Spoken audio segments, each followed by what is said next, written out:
네, 안녕하세요. 오썸의 어썸아이입니다. 자, 오늘은 여러분들이 마트에서 쉽게 구하실 수 있는 피노누아 품종 와인들을 비교도 해보고 추천도 해드리는 그런 시간을 가져보도록 하겠습니다. 네, 여러분, 첫 번째로 소개해드릴 와인은 칠레의 피노누아예요. 코노수루라고 하는 브랜드에서 생산하는 비시클레타 피노누아입니다. 이 와인은 생산된 지역이 칠레 어딘가라고 생각해 주시면 될 것 같아요. 어딘가가 어딨냐라고 물어보실 수도 있지만 그냥 칠레라고만 써 있거든요. 자, 이래서 칠레 어딘가에서 나온 좋은 포도로 만들었구나, 이렇게 생각을 하시면 될 것 같아요.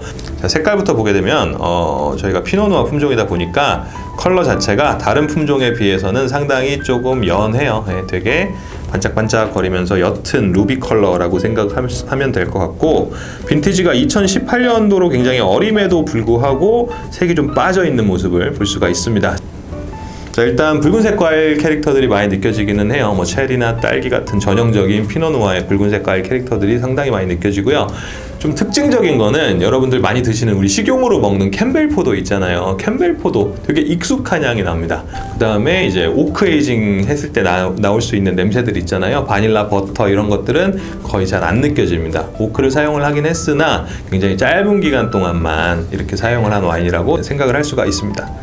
마셔봐야겠죠? 네, 와인은 단맛이 없어요. 드라이한 와인이고 미디엄 바디 정도의 바디감을 가지고 있고요. 산도는 역시 피노누아답게 상당히 높은 산도를 가지고 있습니다. 또한 떫은 맛은 되게 부드럽습니다. 만약에 음식이랑 하실 거면은 저 같으면은 가공 육류들, 햄이나 소세지 같이 편하게 그냥 드실 수 있는 그런 가공 육류들 되게 좋고요. 아니면은 뭐 고기만두 같은 거, 냉동만두 같은 거 편하게 돌리셔서 드셔도 굉장히 좋을 것 같습니다. 자, 온도는 한 14도에서 15도 정도로 해가지고 드시면은 가장 좋지 않을까 싶고, 좀 복합미나 여운이 길다거나 그럴 수는 없어요. 하지만은 되게 캐주얼하고 편하게 드실 수 있는 와인입니다. 뭐 잠이 안 오시거나 밤에 조금 야식이 필요한데 곁들일 와인이 있어야 된다라고 할 때 얼음 한 조각 정도 띄우셔서 드시는 것도 개인적으로는 굉장히 추천드릴 수 있을 것 같아요. 네, 두 번째로 소개해드릴 와인은 뉴질랜드의 피노누아입니다. 뉴질랜드는 사실 소비뇽 블랑 품종이 가장 유명하긴 한데 그만큼이나 유명한 품종이 바로 이 피노누아 품종인데요. 와인 이름은 코노라는 이름이고요. 생산 지역은 뉴질랜드의 남섬의 이제 북쪽에 위치하고 있는 말보로라고 하는 뉴질랜드의 최대 와인 산지라고요. 빈티지는 2016년 빈티지라서 앞선 와인보다는 조금 더 나이를 먹은 그런 상태고요. 한번 테이스팅을 해보도록 할게요. 자, 일단 컬러는 아주 예쁜 옅은 루비 컬러를 가지고 있고요. 이 와인은 나이를 조금 더 먹었다 보니까 테두리에서 약간 오렌지 컬러까지 나올 정도로 색이 좀 빠져 있습니다. 사실 다른 품종이었으면은 2016년이라고 이렇게까지 색이 빠지진 않을 텐데 피노누아 품종이기 때문에 이렇게 실제 나이보다는 색 빠짐이 좀 빠르다라고 여러분들이 이해를 하시면 될 것 같아요. 자, 냄새를 한번 맡아보겠습니다. 굉장히 앞선 와인보다는 좀 더 잘 익은 그런 붉은색 과실 향들이 많이 느껴집니다. 체리 냄새가 되게 많은데요. 체리가 좀 이렇게 으깨진 체리 같은 향들이 상당히 많이 느껴지고, 그다음에 딸기 냄새들, 아주 잘 익은 딸기 느낌들이 상당히 많이 느껴지고요. 그 다음에 일부는 이런 표현하면 어떨지 모르겠지만은 약간 우리 동치미 김치 국물 냄새 같은 게 좀 나요. 사실 저만의 생각일 수도 있는데 이 뉴질랜드 피노누아를 제가 테이스팅할 때마다 드는 생각이 물김치 국물 냄새가 난다라는 생각이 들거든요. 근데 그게 뭐 부정적인 건 아니고 매력적으로 다가옵니다, 저한테는요. 그리고 앞선 와인보다는 확실히 그런 토스티한 느낌이나 바닐라 캐릭터들이 많이 느껴져요. 오크 에이징을 좀 더 긴 기간 동안 뉴오크의 비중도 조금 높겠구나라고 예측을 해볼 수가 있는 거고요. 와인은 굉장히 드라이하고 미디엄 바디의 와인이고요. 산도가 높은 것도 높은 거지만 그 산도의 지속력이 굉장히 훌륭합니다. 끝까지 시간이 조금 흘러도 계속해서 입이 침이 고이는 정도로 산도의 유지력이 상당히 좋고요. 타닌은 뭐 역시 피노누아다 보니까 거칠거나 하지 않아요. 굉장히 부드러운 타닌감을 가지고 있는 와인입니다. 뒷맛에서 약간 짭조름한 느낌의 그런 미네랄리티도 느낄 수가 있고요. 자, 이 와인 같은 경우에는 육류를 드실 때는 조금 너무 질긴 고기보다는 좀 부드러운 고기, 근데 거기다 더해가지고 약간 간장이나 설탕같이 좀 달콤하고 짭조름한 양념이 들어가 있는 육류랑 하시면은 굉장히 좋을 것 같아요. 한 14도, 15도 정도 온도 맞추셔가지고 조금 사이즈가 커다란 잔에다가 드시면은 굉장히 즐겁게 식사를 하실 수 있지 않을까 생각을 해봅니다. 네, 세 번째로 소개해드릴 와인은 미국의 피노누아인데요. 피노누아의 유명산지 하면은 프랑스 부르고뉴와 더불어서 양대 산맥이라고 흔히들 얘기를 많이 하는 게 미국의 이 오레건주라고 하는 곳이잖아요. 자, 이 와인의 이름은 에라스라고 하는 미국 오레건주의 피노누아고요. 개인적으로 굉장히 좀 좋게 마셨던 기억이 있는 피노누아입니다. 자, 색상은 뭐 피노누아다 보니까 아주 전형적인 피노누아의 컬러, 앞선 와인들과 유사하게 되게 밝은 루비 컬러를 가지고 있고요. 색빠짐은 크게 뭐 약간 끝부분에서 색빠짐을 볼 수는 있지만은 뭐 확연하게 에이징된 컬러가 나타난다 이렇게는 얘기를 할 수가 없을 것 같습니다. 일단은 굉장히 잘 익은 딸기 그리고 자두 이런 캐릭터들이 상당히 많이 느껴지고요.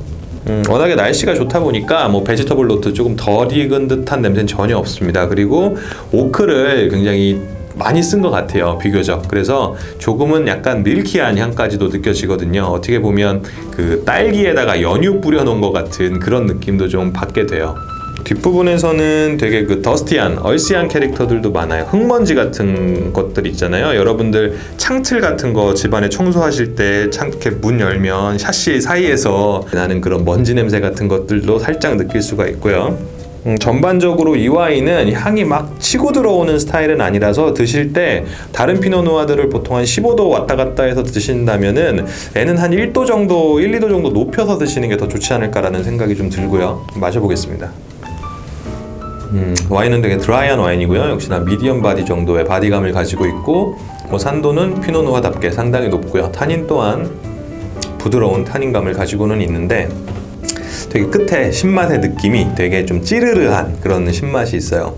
이 와인 같은 경우에는 푸드 페어링 하면은 안심 같은 거, 소고기 안심 스테이크 같은 거랑 하셔도 되게 좋을 것 같고, 아니면은 닭고기 드실 때 전기구이 통닭 날개나 다리 부위 같은 것도 굉장히 좋을 것 같고, 북경오리 같은 거랑 하셔도, 껍질을 주로 드시니까 그런 거랑 하셔도 굉장히 좋지 않을까 싶은 생각이 듭니다. 네, 마지막으로 소개해드릴 와인은 피노누아면 우리가 모두가 떠올리는 지역, 동네, 그리고 모두가 사랑하는 피노누아의 고향이라고 할 수 있는 프랑스의 부르고뉴 와인입니다. 도멘 르깽이라고 하는 생산자가 만드는 피노누아고요. 생산된 지역은 상트네라고 하는 부르고뉴의 비교적 남쪽에 위치하고 있는 지역이에요. 빈티지는 2006년이라서 사실 제가 이거 구매할 때 좀 긴가민가 했어요. 왜냐하면 혹시라도 이게 보관이 잘못됐다거나 아니면 많이 꺾여 있을 확률이 높았거든요. 심지어 가격도 너무 좋았어요. 한번 테이스팅을 해보도록 하겠습니다. 색깔은 부르고뉴 와인의 아주 전형적인 루비 컬러고요. 색깔이 본격적으로 오렌지색을 넘어서서 약간의 벽돌색, 뭐 약간 갈색까지 살짝 감돌 정도로 숙성의 흔적을 여실하게 찾아볼 수가 있는 그런 컬러의 와인이고요. 굉장히 이제 우리가 피노누아 좋아하시는 분들은 다들 느끼실 수 있는 교과서적인 특징적인 그런 향들이 있습니다. 붉은색 과실향은 물론이거니와 거기다가 약간 젖은 숯바닥, 축축한 그런 냄새들, 그 다음에 이끼 냄새, 그 다음에 숙성이 됐기 때문에 느낄 수 있는 약간의 버섯 냄새라든지, 그 다음에 약간 가죽 향기 같은 것까지 느낄 수가 있고요. 약간의 송로버섯, 트러플 같은 느낌들도 느낄 수가 있습니다. 약간 이 베지터블 노트들도 있어요. 그러니까 피노누아들은 일부러 이런 베지터블 캐릭터들을 첨가를 하기도 해요. 그 매력을 더하기 위해서. 근데 오크 사용은 했지만 뭐 뉴오크 비중이 높다거나 뭐 장시간 숙성한 그런 스타일은 아닌 것 같습니다. 네, 드라이한 와인이고요. 뭐 잔당은 전혀 없습니다. 미디엄 바디의 피노누아 품종이다 보니까 앞서 설명드린 와인들도 다 산도는 높지만 좀 더 높아요. 뭔가 되게 다른 종류의 산도입니다. 좀 압도적으로 산도도 높고, 이 와인은 타닌이 부드럽지만 확실히 존재감은 있습니다. 입천장이나 잇몸 사이에 좀 끼는 듯한 느낌도 좀 얻을 수가 있고, 굉장히 복합미도 있고, 숙성된 느낌을 좀 받고 싶다라고 원하신다면은 이 와인을 선택하시면은 오밀조밀하게 갖춰야 될 것들은 다 가지고 있는 그런 와인이고요. 이 가격대에 이 정도 피노누아를 수입을 해 주신다니 저는 감사한 생각이 듭니다. 페어링은 하실 때는 약간 부르고뉴의 전통적인 음식들, 꼬꼬뱅이나 베프부르기뇽 같은 것들이랑 드시면 굉장히 좋지 않을까라는 생각을 해보고요. 타닌 존재감이 좀 있기 때문에 등심까지도 커버를 할 수 있는 그런 와인이라고 저는 생각을 합니다. 온도는 한 15도 정도 세팅해서 드시면 좋을 것 같습니다.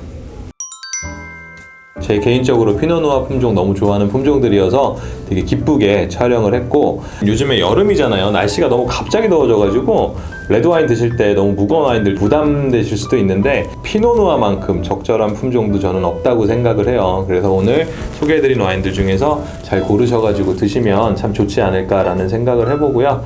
다 좋았지만 저는 역시 부르고뉴는 대체 불가한, 피노누아는 부르고뉴구나 라는 생각을, 이런 얘기 하면 안 되는데 공정하게 얘기해야 되는데 다시 한번 해봤고요. 열심히 벌어서 부르고뉴를 맨날 퍼마실 수 있는 그런 사람이 되어야지, 이런 다짐을 한번 해보면서 오늘 마치도록 하겠습니다. 여러분 감사합니다.